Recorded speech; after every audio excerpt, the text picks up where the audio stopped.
What's up, guys? Coach Grant with First Down Training, and today we're going to be breaking down how wide receivers can improve their hip mobility, okay? So now it's no secret that hip mobility is important for wide receivers because when a DB is in man coverage, where is he supposed to be looking? He's supposed to be watching my hips, right? So we have to be able to do something I call throwing my hip and selling my hip to the outside. Now, how do you actually do that? And this simple trick in terms of your feet is going to help you guys sell more and step wider outside the DB's frame. Now, before we get into that, fellas, on our website, if you guys are not sure about what press releases to use, what releases that are going to get you separation, check out that very first link in the description below for our 20 press releases video, when to use them and drills to work on each specific one. So what this is, it's a 50-minute long video we have, like kind of styled like how our YouTube videos are styled, where we break down 20 different press releases, when to use each one, and then we give you specific drills with sets and reps to rep each one. So if you need to improve your press release game, knowing when to use certain press releases against each defensive look and structuring that plan off the line, check out that very first link in the description below. Will help you out a ton.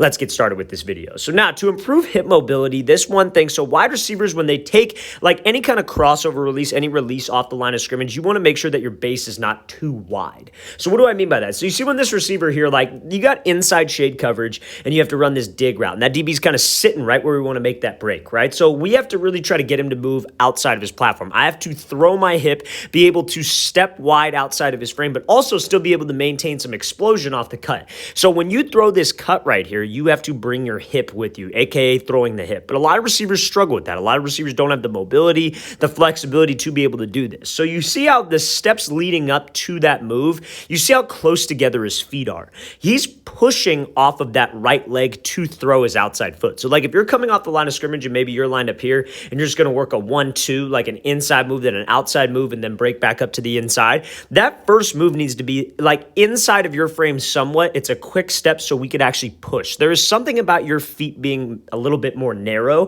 that allows you to throw your hip more and take this longer step, but also be able to sell it, but also maintain explosion. So if you want to improve that mobility with your hip, being able to throw outside your hip, when you guys are working drills, don't have a super wide base. Something I like to do with my wide receivers is I'll set up like you see how the hash marks are lined up right here? Let's use those for example. And I'll have them do like kind of a foot fire, and we'll throw a cut in each box, if you will. But when I have them do that, you don't want your feet to get super wide, because when your feet are super wide, it's a shorter step and you're not really selling anything. You're not in an explosive position. But when you guys can get to this point on your releases where your feet are somewhat narrow, you are pushing off of whatever foot is opposite of the cut side. That allows you to throw your hip more and get more of like a mobile type movement with your hip. There's just something about your feet getting close together. That's why a lot of wide receivers, like for example, when they're in their press stance, they'll use a kick step. You guys have probably seen that before. Wide receivers will take whatever foot is back, they'll kick behind them, and then they'll throw out wide or they'll slide off the line, because you having your feet close together like that allows you to almost